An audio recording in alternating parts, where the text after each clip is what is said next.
Welcome back to Sailing El Jaleo! This week we continue our journey south in an attempt to outrun the cold weather, and we finally make our way to the coastal region of the Intracoastal Waterway, starting in Beaufort, North Carolina. Let's go ahead and get into it, so grab a drink, climb aboard, and let's get going.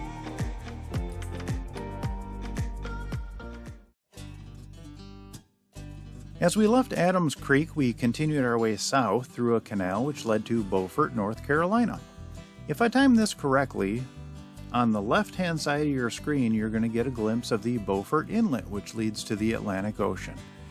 It's in this inlet where, in 1718, the infamous pirate Blackbeard ran his ship Queen Anne's Revenge aground. It's believed that he ran his ship aground on a shoal on purpose because it had sustained damages that would have sunk it, and he grounded it on purpose as a last attempt to save it.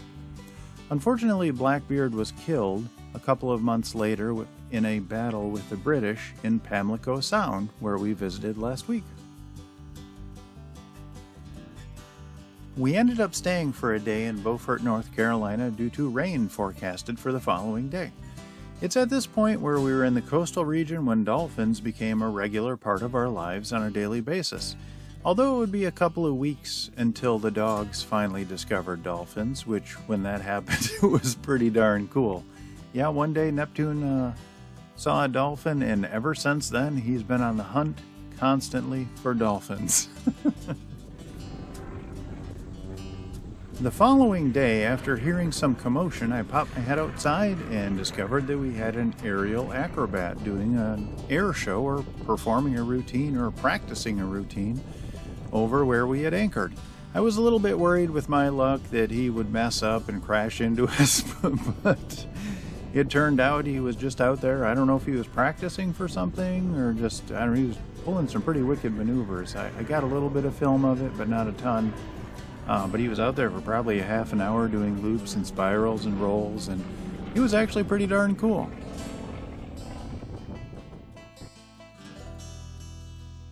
After leaving Beaufort, I continued to make my way down the coast of Carolina, anchoring for the night in White Oak River, just outside of Swansboro, North Carolina. Along the Atlantic coast of the United States, the salt marsh tidal creek ecosystem occurs from Maine to Florida. It is, however, most abundant in the southeast, North Carolina, South Carolina, and Georgia. South Carolina and Georgia each have an approximate 350,000 acres of salt marshes and tidal creeks. North Carolina has about 225,000 acres. These three states combined support nearly two-thirds of the salt marsh habitat found along the East Coast. The Salt Marsh Tidal Creek ecosystem is a highly productive coastal wetland that occurs between upland areas such as forests and urban environments and estuaries where fresh and salt water mix. As an intertidal habitat, the surface of the salt marsh is underwater at high tide and dry at low tide. A dendritic or finger-like network of tidal creeks winds through the marsh and facilitates the movement of tidal water into the marsh surface and back into the estuary. Salt marshes are full of life and complex interactions even at the lowest level. The soil is actually made up of mud and decaying plant matter, sometimes several feet thick. The bacteria in the plant matter is what causes the rotten egg smell. This bacteria also causes oxygen levels in the marsh to be very low, especially at low tide when there is less water. As a result, the plant and animal species in the marsh have adapted to live in the harsh environment.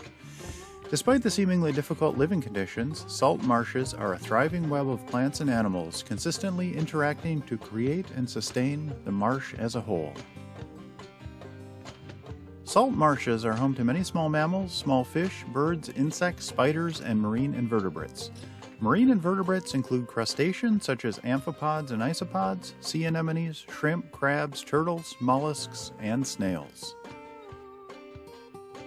Plants are a vital component of the salt marsh ecosystem. They have specially adapted to live in brackish water as well as the constantly changing water levels. One plant that does this particularly well is cordgrass.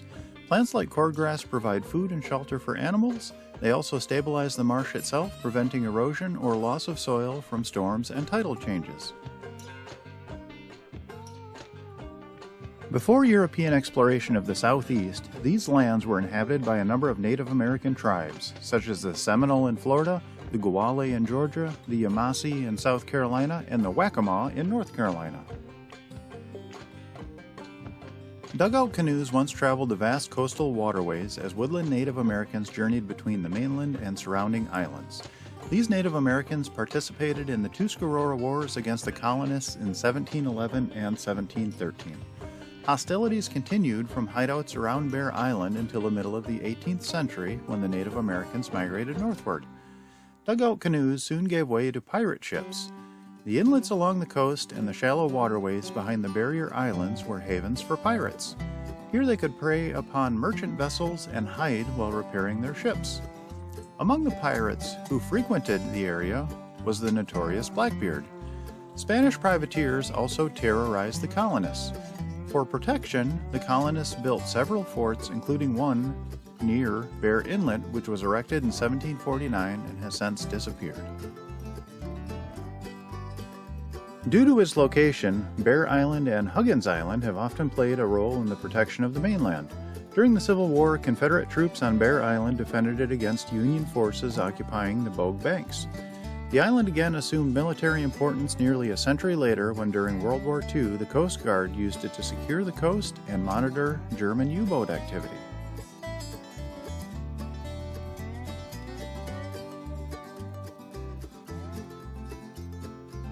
The next morning we jumped back on the Intracoastal Waterway with our bow pointed south in search of warmer weather.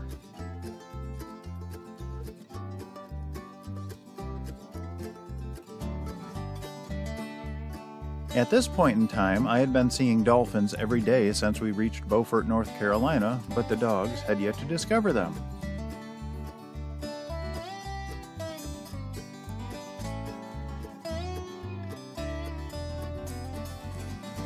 One of the neat aspects of the Intracoastal Waterway is that it goes right through the center of the Camp Lejeune firing range, which is interesting. You see a lot of tanks and stuff that are used for target practice out there, and lots of planes flying by. It's pretty intense when you're going through there. They do have a lot of warning signs and flashing lights if they are using it actively, and they weren't the day we went through, so we scampered on through. Another interesting part of the Intracoastal Waterway are all of the bridges that you need to navigate. There are a lot of different types of bridges. There are fixed bridges. They typically have a height of around 65 feet and you can go right under them. There are pivot bridges or swing bridges. They pivot in the center. And then there are bascule bridges. They're bridges that open from the center and each side opens up. And it's very convoluted. All the bridges run on different schedules that have to open for you. Sometimes they won't open during certain parts of the day. Sometimes they only open once per hour on the hour. Sometimes once per hour on the bottom of the hour, which I learned was like 1:30, 30 minutes past the hour. And sometimes they just open on demand. You can call them and tell them you're coming and they'll open up. And they all answer on different radio channels too, which is weird. Sometimes you have to get a hold of them on channel 9, sometimes on channel 13. So it's kind of a puzzle to get together or figure out all the bridge schedules that you're going to hit that day and try and get to them in sequence so you're not waiting. And there are a lot of times where I'll get to a bridge just past the hour and I'll have to end up waiting an hour, which really stinks. So yep, the bridges are another obstacle on the Intracoastal Waterway. Another thing you have to watch out for on the Intracoastal Waterway are dredges, which we're passing right now. A dredge can be up to a mile long when it's got all of its pipes and everything laid out, and usually they're in the center of the channel, digging out the channel. They help maintain the depth of the ICW so boats can go up and down it safely. With the tides and currents, there is a lot of shoaling that happens. A lot of sand fills in sections of the ICW, and dredges help maintain that depth.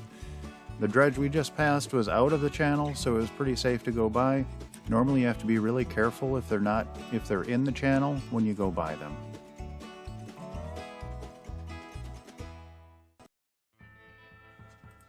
And that'll do it for this week. Oh, and that night we did anchor right on the edge of Camp Lejeune, and we got a nice treat of an air show, which I'll show you next week. I would like to give a massive shout out to our Patreon crew. Thank you guys so very much. Without your support, I would not make these videos, so thank you so much. And our Patreon crew is Joan and Juddy Judnick, Edwin Sauter, Val and Chris Alcorn, Denise and Eli Sackett, Joan and Jim Lindbow, Sherry Erickson, Deb Shaw, and Matthew Spotton. Thank you guys so much. Your support means the world to me. If you are interested in becoming a member of our Patreon crew, there is a link in the description down below, and that gives you access to our Patreon page, where you'll see extra photos and videos. I try and post a little something every day, and you'll help support the channel as well, which would be awesome. If you do like our videos, please like, comment, and subscribe. That helps us out as well. Alrighty, I'll see you next week.